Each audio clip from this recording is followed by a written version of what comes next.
Walking as a whistle, somewhere in the middle, letting things be simple, let it go, let it go. Hand me a bottle, more than I can handle.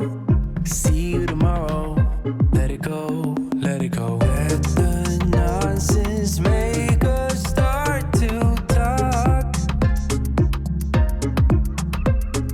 Spend our time doing nothing at all. We could be all that we want, so let us be nothing at all. We could be all that we want.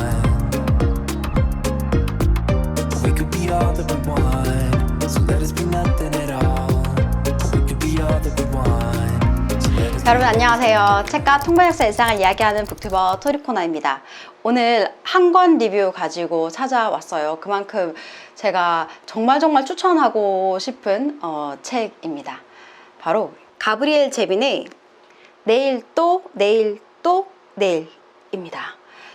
이 책 영화화 된다고 하는데요. 그만큼 굉장히 인기가 많았던 책입니다. 그리고 2022년도 아마존의 올해의 책으로 선정되기도 했고요. 정말 많은 북클럽들이 이 책을 선정해서 책을 읽고 나누고 했던 책입니다. 저도 사실 올해의 책 이런 거창한 타이틀을 줄 정도는 아닌지 모르겠지만 너무 추천하고 싶고, 이 책이 나중에 한국에 번역이 되든 안 되든 여러분이 기회가 되신다면 한번 읽어보셨으면 좋겠다는 생각이 들어서 가지고 나왔습니다.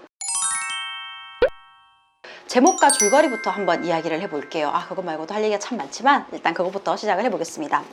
여러분 혹시 맥베스 읽어보셨나요?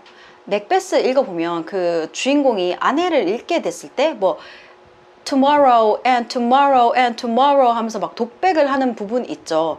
그게 우리나라에서는 내일 또 내일 또 내일 이렇게 번역이 됐었는데요. 이 책에서 말하는 그 T3, T3라고 사람들이 줄여서 쓰더라고요. 저도 그냥 T3라고 할게요. 너무 기니까. 여기서 말하는 이 T3가 실제로 이 책 내용 안에서 맥베스의 T3를 따온 겁니다. 100% 다는 아니고요. 반의 내용은 맥베스와 관련이 되는 거고, 또 어느 정도는 이제 저자가 게임 안에서는 우리의 생은 계속된다. 오늘 이 삶이 죽고 또 다음 삶이 죽고 다음 삶이 죽어도 우리는 계속해서 내일을 갖게 된다. 다음의 생명을 얻게 된다. 라는 의미로 이렇게 tomorrow and tomorrow and tomorrow 라고 지었습니다.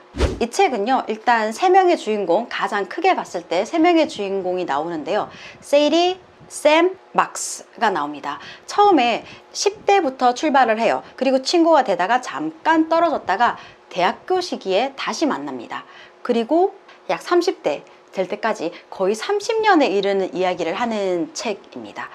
그러면 어떻게 만나게 됐냐면 여기서부터 시작을 한번 해볼게요. 저는 인물들에 있어서도 작가가 와 진짜 머리를 잘 썼다 이런 생각을 했거든요. 왜냐면 타고난 것부터 3명이 연결이 돼요. 예를 들면 세이디 같은 경우에는 부잣집이고 백인이에요. 이때 미국의 주류죠.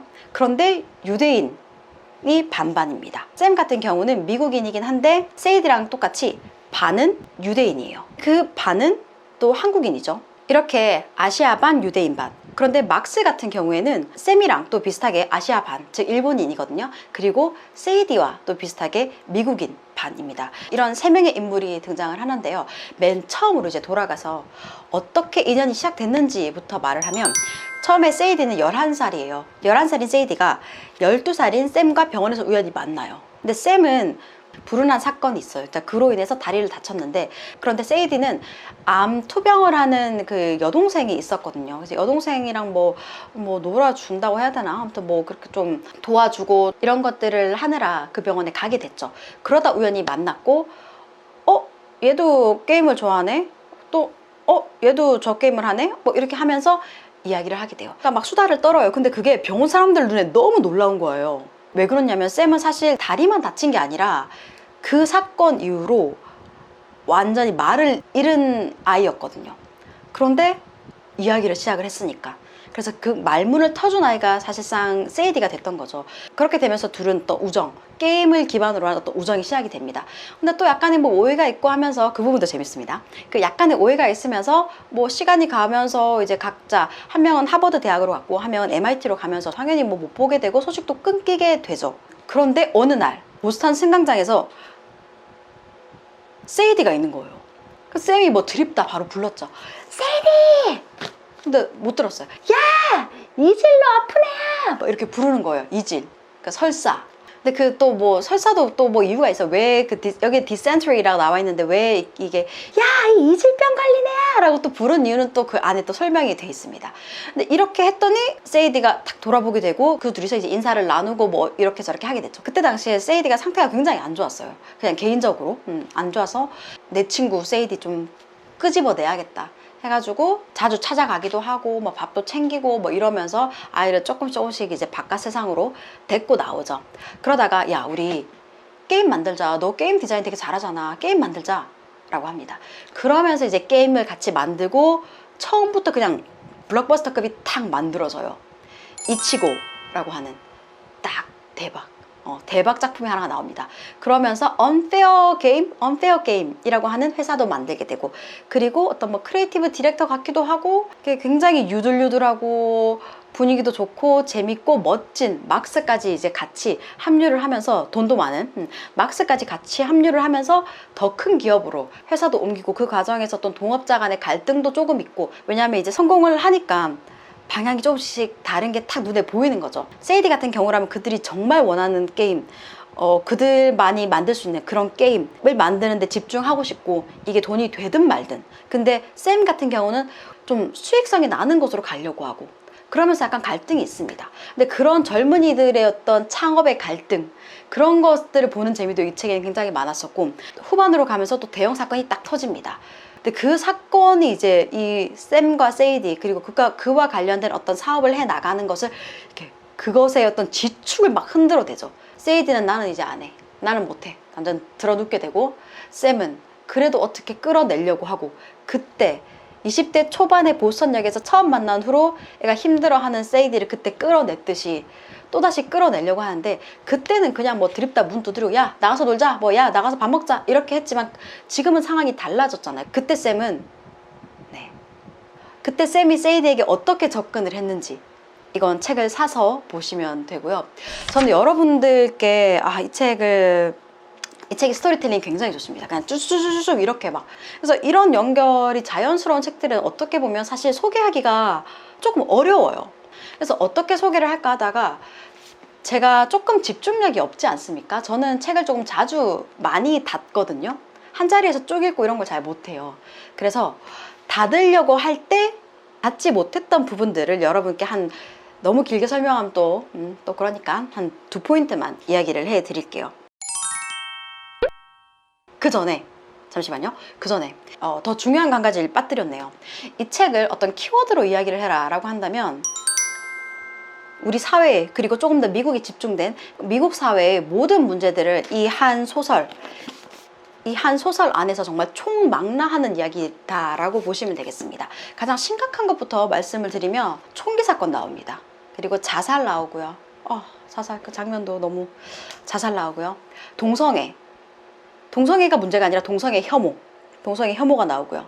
그리고 이민자 이야기들을 또 살짝 스치고 가고, 그리고 합의 없이 이루어지는 어떤 가학적 행위들, 그런 것들이 나옵니다. 그리고 어떤 개인의 문제로 이야기를 하면 정체성의 문제, 뭐 우울증, 이런 것들이 나오게 됩니다. 그런데 자, 다시 원래 제가 하려고 했던 얘기로 돌아가면, 제가 처음부터 우와 이거 엄청난데? 했던 하나의 일화부터 말씀을 드릴게요. 일단 MIT에서 세이디가 막 수업을 들어요. 근데 그게 어떤 수업이냐면, 자신들이 게임을 만들고 그 게임을 같이 이제 한번 다 해봅니다. 그 학생들끼리 다 합니다. 그리고는 거기에 대해서 피드백을 하는 그런 건데요. 솔루션이라는 게임을 만듭니다.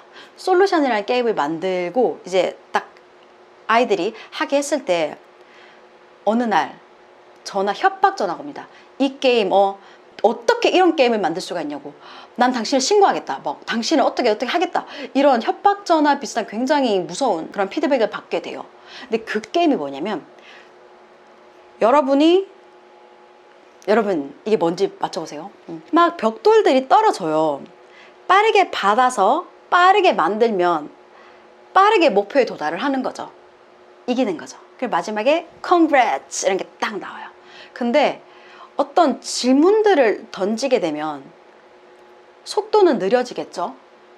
그리고 거기에 대한 질문에 대한 어떤 답도 찾고 하다 보면 나중에는 본인이 갈림길에 서게 됩니다. 아, 내가 이 게임을 계속 해야 되나? 아니면 여기서 난 이 게임을 멈춰버릴까? 하는 갈림길에 서게 되는 문제를 만들어요. 근데 만약에 그냥 정말 1등만 바라면 여러분 어떻겠어요? 여러분이라면 당연히 뭐 질문이고 뭐고 난 빨리빨리 벽돌을 받아가지고 이제 그냥 뭐 1등하고 계속 판 깨고 막판까지 딱 가려면 끝판대장 되려면 질문이고 뭐고 질문을 왜 그냥 막 이제 받아내겠죠? 벽돌 받듯이 받아내서 빠르게 따다당 공장을 만들겠죠. 근데 탁 만들었을 때 학생들도 이제 그렇게 했을 거 아니에요. 탁 완성을 했을 때 그 화면에 어떤 게 나왔는지 아세요, 여러분? 읽어드릴게요. 나 진짜 소름 끼쳐서. Congratulations, Nazi. You have helped lead the Third Reich to victory. You are a true master of efficiency. 나왔습니다. 나치 축하드립니다. 당신은 제3국 그 Third Reich가 독일국이라고 하더라고요. 라이히 독일국이라고 하던데 당신이 제3국 그 독일국의 승리를 이끄는데 일조했습니다. 당신이야말로 효율성의 마스터입니다. 라가 나옵니다. 이게 던지는 게 너무 확실하죠.